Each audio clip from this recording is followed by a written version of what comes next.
Hello everyone, welcome to channel learn with ease. आज हम solve करेंगे dissolution of partnership fund chapter से question number 33, chapter 5 DK Goyal की book से class 12 accounts.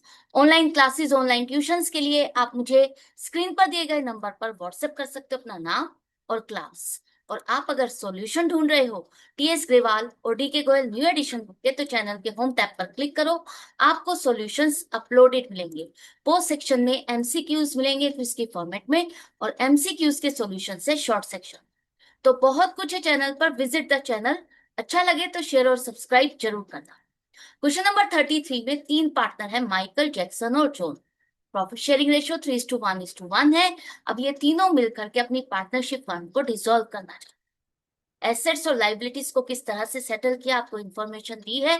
आपको तीन चीजें बनानी, रियलाइजेशन अकाउंट, बैंक अकाउंट और पार्टनर्स कैपिटल अकाउंट। तो इन तीनों चीजों के आपको फॉर्मेट तैयार रखने हैं ताकि साथ के साथ आप पोस्टिंग कर सको। तो सबसे पहले आपको क्या बनाना है, रियलाइजेशन अकाउंट। जितनी भी एसेट्स हैं हमें रियलाइजेशन अकाउंट में ट्रांसफर करना। तो बैंक अकाउंट ट्रांसफर नहीं होगा, आपको डेटर को ट्रांसफर करना है, लेकिन ग्रॉस अमाउंट से 48,400। जो प्रोविजन फॉर डाउटफुल डेट्स है वो आप क्रेडिट साइड पे ट्रांसफर करना है। By provision for dates account 2,400, stock in trade 16,000, furniture 2,000 और सन्ड्री एसेट्स 34,000। इसी तरह से लाइबिलिटीज को हम क्रेडिट साइड पे ट्रांसफर करेंगे। आउटसाइड लाइबिलिटीज को आपको ट्रांसफर करना है, तो बाय क्रेडिटर्स 11,500 और लोन, ये लोन किसी पार्टनर ने नहीं दिया है। अगर यहाँ पर किसी पार्टनर का नाम नहीं लिखा, इसका मतलब ये किसी आउटसाइड पार्टी से आपने लोन लिया है, तो आउटसाइड लाइबिलिटी है। आपको यहाँ पर ट्रांसफर करनी है बाय लोन अकाउंट 3,500। पार्टनर्स के कैपिटल अकाउंट के बैलेंस यहाँ पर ट्रांसफर नहीं कर। अब आपको देखना है कि हमने एसेट और लाइबिलिटीज को किस तरह से सेटल किया।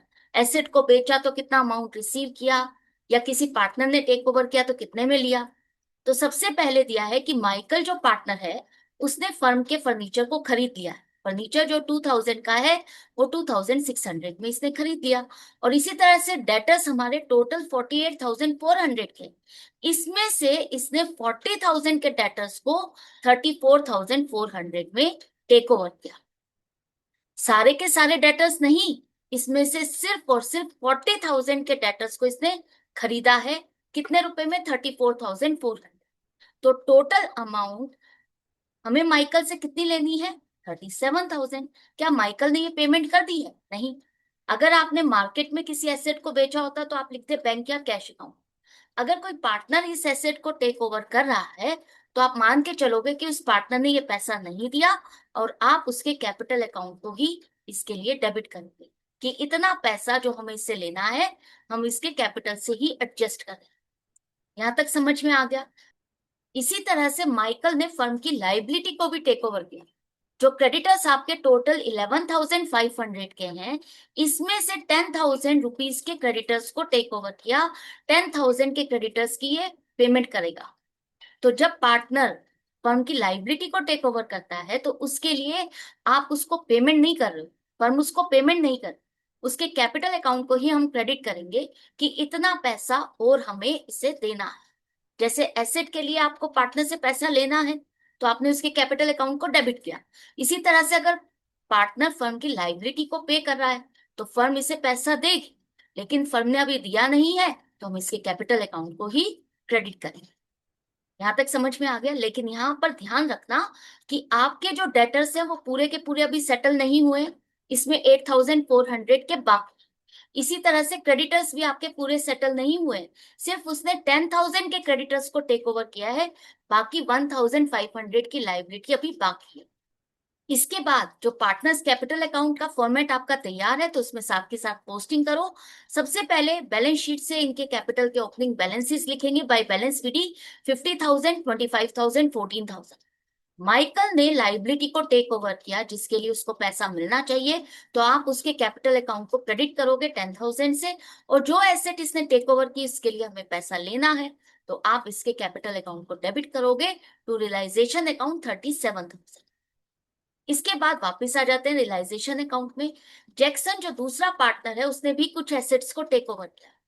उसने पूरा का पूरा स्टॉक आपका 14,000 में खरीद लिया और कुछ एसेट्स जो सन्ड्री एसेट्स हैं वो उसने 10% डिस्काउंट पर खरीदी। अब इसको ध्यान से समझना, ये जो 28,800 अमाउंट दी है ये आफ्टर डिस्काउंट। जो एसेट इसने खरीदी वो 28,800 में खरीदी है, मतलब एसेट कितनी वैल्यू की थी, बुक वैल्यू, वो आपको नहीं पता। आपने कितना डिस्काउंट दिया वो अमाउंट क्या है वो नहीं पता। हमें ये पता है कि उसने ये एसेट 28,800 की खरीदी है।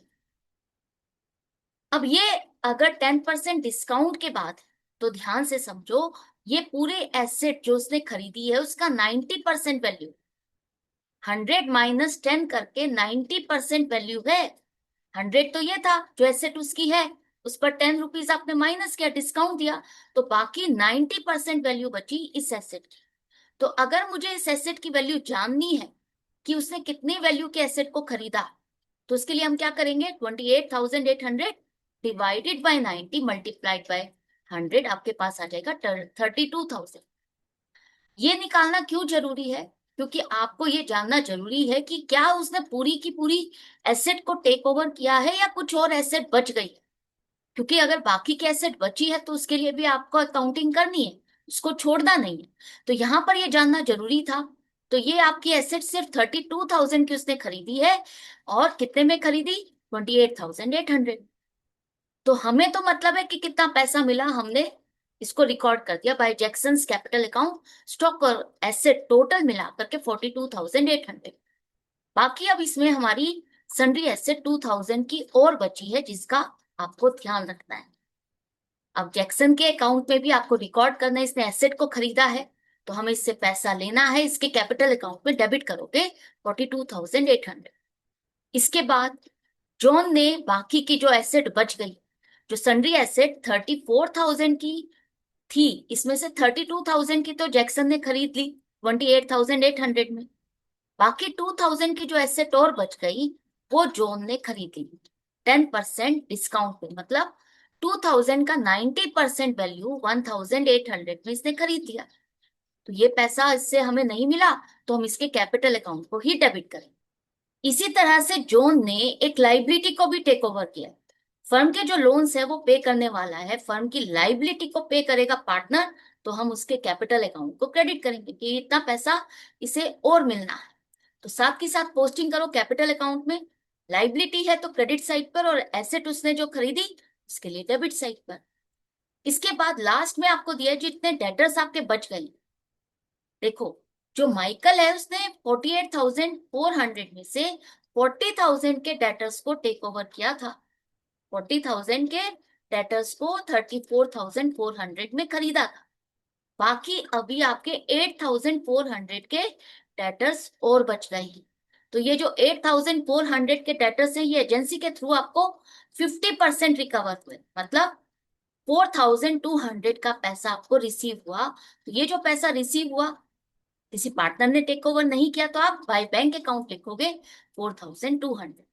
क्लियर है, अच्छे से क्लियर हो गया। तो अब इसकी भी पोस्टिंग आपको साथ के साथ करनी है। तो इसकी पोस्टिंग आपको बैंक अकाउंट का फॉर्मेट जो बनाया है, इसमें सबसे पहले ओपनिंग बैलेंस लिखोगे, to balance PD 6,000 balance sheet में दिया है।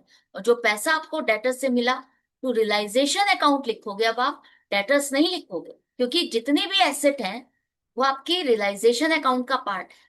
तो उसमें से कोई भी चीज बेच करके आपको जो भी पैसा मिल रहा है वो रियलाइजेशन अकाउंट से है, तो टू रियलाइजेशन अकाउंट 4,200।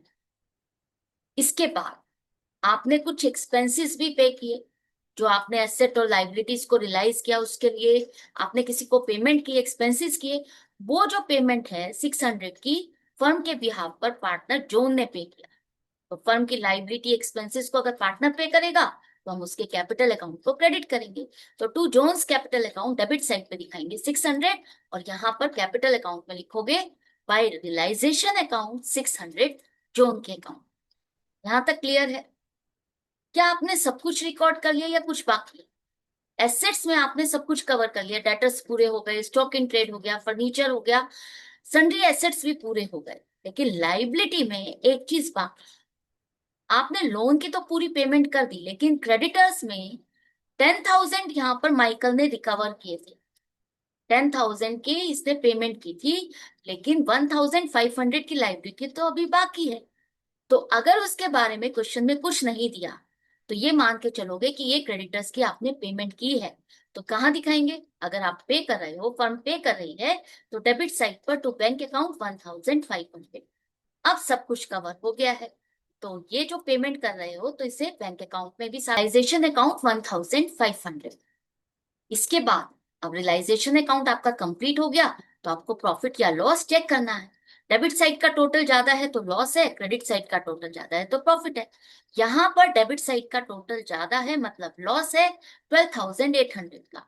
जो इनकी प्रॉफिट शेयरिंग रेशियो है उसी में आप डिस्ट्रीब्यूट करोगे। पार्टनर्स में डिस्ट्रीब्यूट करोगे तो पार्टनर्स के लिए नुकसान है, तो उनके कैपिटल अकाउंट आप डेबिट करोगे। और रियलाइजेशन अकाउंट में इक्वल करने के लिए हम क्रेडिट साइड पे लिखेंगे। तो रियलाइजेशन अकाउंट क्रेडिट हो रहा है और पार्टनर्स के अकाउंट डेबिट हो रहे हैं। तो by loss transfer to capital accounts, Michael 7,680, Jackson 2,560, Jones 2,560। End में लिखो टोटल। आपका हो गया रियलाइजेशन अकाउंट। अब इस लॉस को पार्टनर्स कैपिटल अकाउंट पे पोस्ट करना मत भूलना। लॉस है तो डेबिट साइड पे दिखाओगे टू रियलाइजेशन अकाउंट 7,680, 2,560, 2,560। सारी एडजस्टमेंट्स के बाद अब लास्ट में पार्टनर्स की कैपिटल की आप पेमेंट करोगे। तो माइकल का बैलेंस क्रेडिट साइड का ज्यादा है, डेबिट साइड का कम है, इसका मतलब फर्म इसे पे करेगी। इसी तरह से जोन का भी क्रेडिट साइड का टोटल ज्यादा है, डेबिट साइड का कम, इसे पेमेंट होगी 13,740। लेकिन जैक्सन का डेबिट साइड का टोटल ज्यादा है और क्रेडिट साइड का कम।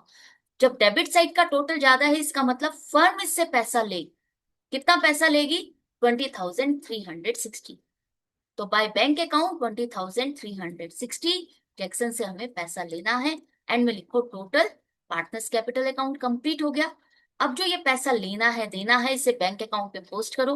तो सबसे पहले हमें पैसा लेना है किससे? जैक्सन से। तो to Jackson capital account 20,360 debit side पर, और पेमेंट करनी है आपको माइकल को by Michael's capital account credit side पर 15,320, और बाय जोन्स कैपिटल अकाउंट 13,750 40। तो ये सारा कुछ लिखने के बाद अब बैंक अकाउंट का बैलेंस आपका जीरो आना चाहिए। बैलेंस नहीं, अब बचना चाहिए। दोनों साइड का टोटल इक्वल होना चाहिए। अगर इक्वल है तो इसका मतलब आपका क्वेश्चन कंप्लीट और करेक्ट है। तो चेक करो, आपका डेबिट साइड का टोटल 30,560 है क्या? क्रेडिट साइड का भी टोटल यही है, बिल्कुल यही है। तो इसका मतलब क्वेश्चन आपका कंप्लीट और करेक्ट है। तो इसी तरह से आपको सीखते रहना है, समझते रहना है, प्रैक्टिस करते रहना है। अगर प्रैक्टिस करोगे तभी आपके कॉन्सेप्ट्स क्लियर होंगे और कॉन्फिडेंस बूस्ट होगा। हम इसी तरह से मिलते हैं आगे की वीडियो में आगे के क्वेश्चन के साथ। Goodbye and take care.